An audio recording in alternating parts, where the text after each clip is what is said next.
Welcome to the Deep Dive, the place where we transform complex scientific sources into clear, actionable strategy.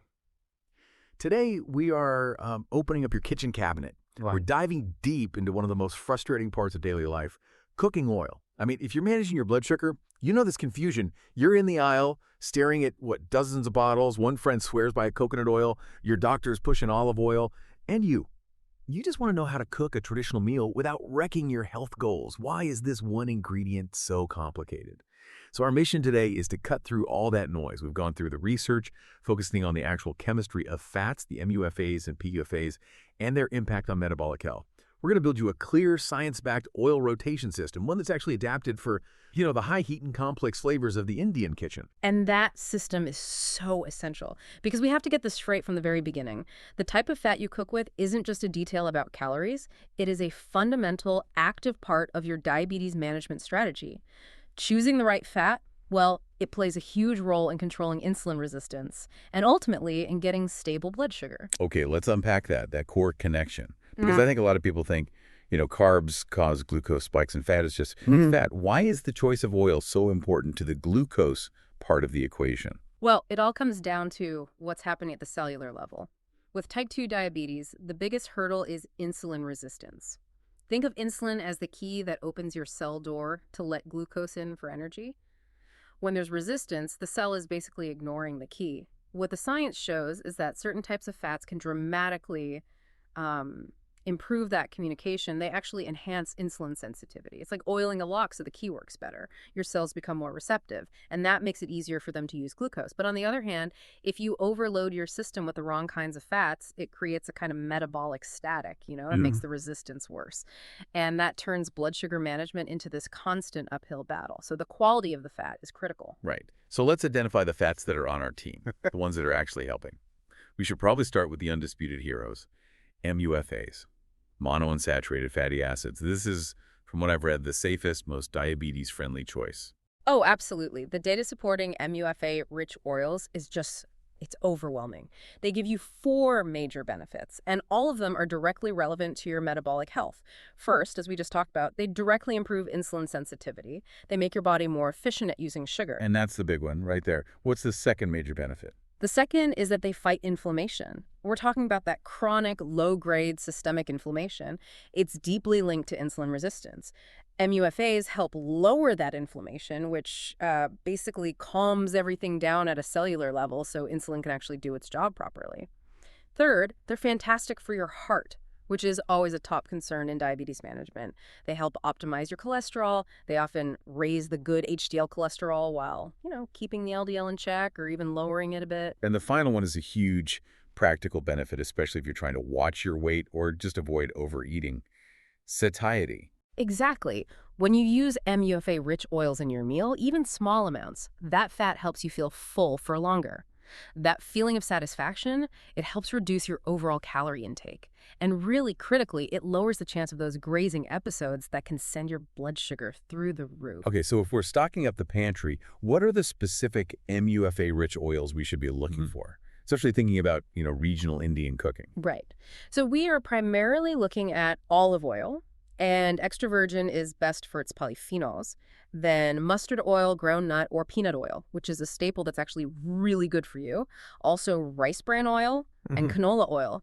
These are your foundational fats for a good rotation. Okay, now we have to get to the category that I think causes the most confusion. PUFAs, polyunsaturated fatty acids. Yeah. You call this the balance game because not all PUFAs are the same. Precisely. This is where it gets a little tricky. PUFA is split into omega-3s and omega-6s. Omega-3s are phenomenal. They're powerful anti-inflammatory agents. They might even improve insulin sensitivity on their own. But, and this is big but, the complication is the omega-6s. Wait, hang on. If I'm looking at a label, it just says polyunsaturated. How do I know if I'm getting that right balance? That is the core challenge. Many of the oils that are super common today, especially in processed foods, but also in traditional cooking like sunflower and safflower oil, are just loaded with omega-6. We need some omega-6, but the typical modern diet, including many Indian diets, is just overloaded. The ideal ratio of omega-6 to omega-3 should be something like 4 to 1 or even lower. but many people are at 10 to 1 or even 20 to 1. And when that ratio gets so out of whack, it actually starts to promote inflammation in the body. And remember what we said, inflammation is the enemy of insulin sensitivity. So we're not saying omega-6s are evil, but we are saying we have to prioritize balancing them with more omega-3s. So the common PUFA-rich oils we need to be mindful of are things like sunflower oil, safflower oil, and soybean oil. And what about the beneficial omega-3 oils? Flaxseed oil is the superstar there. It is packed with omega-3s. It's a great way to help balance that ratio, but it's almost always used raw, for dressings, not for cooking. And sesame oil also has a pretty good profile. It's got a nice mix of MUFA and PUFA. Okay, let's bring this all down to earth. We can't just throw out generations of tradition in the kitchen. How do the staples of an Indian kitchen actually fare when you look at them through this scientific lens? Let's start with groundnut oil, a huge staple. Groundnut oil, and this surprises some people, is an excellent choice. It's high in MUFA, so it fits right in with those diabetes-friendly guidelines we just talked about. And crucially, it has a high smoke point. That means it's stable enough for high heat cooking, like deep frying or a long saute. So it's a great go-to for your higher temperature cooking. And what about mustard oil? That pungent, distinct flavor is beloved in North and East India. Mustard oil is also rich in MUFA, which is great. Some studies even suggest it has unique compounds that help with blood sugar control. But there is a small note of caution here about something called erucic acid. In unrefined Kachigani versions, the concentration can be high. So we'd recommend using refined versions or just using it in moderation, especially if you have existing heart concerns. Got it. Okay, now for the big debate. Coconut oil. A staple in South India. It's delicious, but it's mostly saturated fat. How do we handle this? This is where we really need nuance. Coconut oil is unique. A big chunk of its saturated fat is from something called medium-chain triglycerides, or MCTs. And some research suggests our bodies metabolize MCTs differently than other saturated fats. They can be a quick source of energy. That's where the debate comes from. However, for the specific goal of improving insulin sensitivity, our sources are very clear. MUFAs are the proven winner. So if managing insulin resistance is your main goal, our advice is to use coconut oil sparingly. Enjoy it for flavor, for tradition, but make sure it's balanced with lots of MUFA-rich oils in your rotation. And what about sesame oil? It's often used more for tempering or as a finishing oil. Sesame oil is phenomenal. It's got that great balance of MUFA and PUFA we mentioned, but its real secret weapon is its high antioxidant content. These antioxidants actively fight something called oxidative stress, which is basically cell damage. Since diabetes can increase that stress, having an oil that fights back, especially in those quick, low-heat applications like tempering, is a huge benefit. Okay, we know the oils, we know their strengths. Now for the really practical part. How do we go from a chaotic kitchen cabinet to an actual strategic system? This is our framework for rotation. Right. We're moving from theory to practice now. And the system has 3 key principles.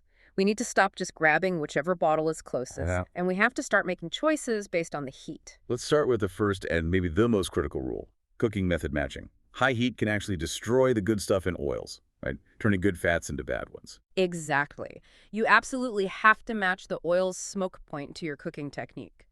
For high heat cooking, I'm talking deep frying, high temp stir fries. You need stable oils. That means groundnut oil or rice bran oil are your best choices.